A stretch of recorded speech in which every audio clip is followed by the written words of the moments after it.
বিসমিল্লাহির রহমানির রহিম।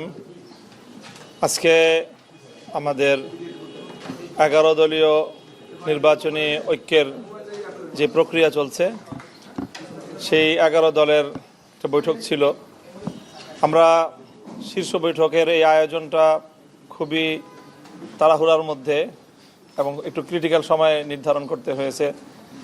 নেতৃবৃন্দ দেখা গিয়েছে অনেকেই সারা রাত এগুলো নিয়ে দৌড়ঝাঁপ করেছেন, আলোচনা করেছেন। তো রাতের গভীরে সিদ্ধান্তটা ফাইনাল করতে হয়েছে এবং সবাইকে সময় মতো অবহিত করা সম্ভব হয় নাই।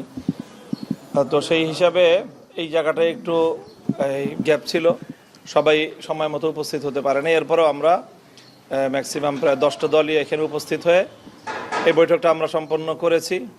ইসলামী আন্দোলনের সাথেও নেতৃবৃন্দের সাথে আমাদের কথা হয়েছে, বৈঠকের আগ দিয়ে বৈঠকের মধ্যে থেকেও আমাদের কথা হয়েছে এবং আমরা আশা করছি যে আমরা একসাথেই রাত 8টায় আমাদের প্রেস কনফারেন্স হবে ডিপ্লোমা ইঞ্জিনিয়ার্স ইনস্টিটিউশনে।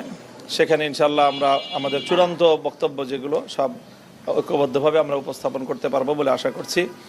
ইসলামী আন্দোলনের ব্যাপারে আমাদের প্রত্যাশা যে ইনশাল্লাহ আমরা যেভাবে একসাথে শুরু করেছিলাম আমরা একসাথেই সামনের দিকে অগ্রসর হতে পারবো।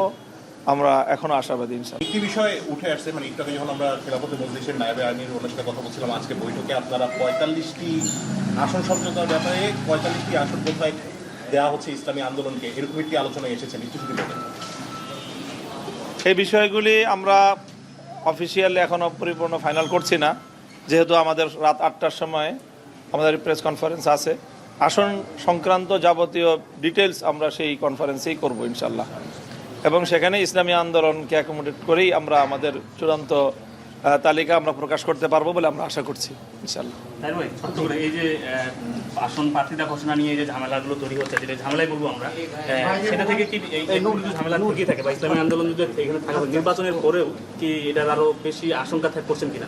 না, আমরা প্রথম কথা হচ্ছে আমরা কোনো ঝামেলার ভিতরে নাই এবং আমাদের ভিতরে যে আলাপ আলোচনা হচ্ছে কিছুটা মত ভিন্নতা হচ্ছে, এটা ঝামেলা বলা যায় না, ঠিক আছে। আর 2 নম্বর হচ্ছে আমরা রাত 8টায় কথা বলব, এখন আর আপনাদের সামনে আমরা তেমন কথা বলতে চাচ্ছি না। সবাইকে ধন্যবাদ। ছোট্ট করে যে যেটা হচ্ছে যে আমরা যতটুকু শুনেছি যে যদি ইসলামী আন্দোলন এসে থাকে তাহলে 300 আসনের ঘোষণা হবে, না হলে 250 আসন। আসলে না আসলেও কি 300 আসন করবেন না 250 থাকবে? এটা রাত 8টায়।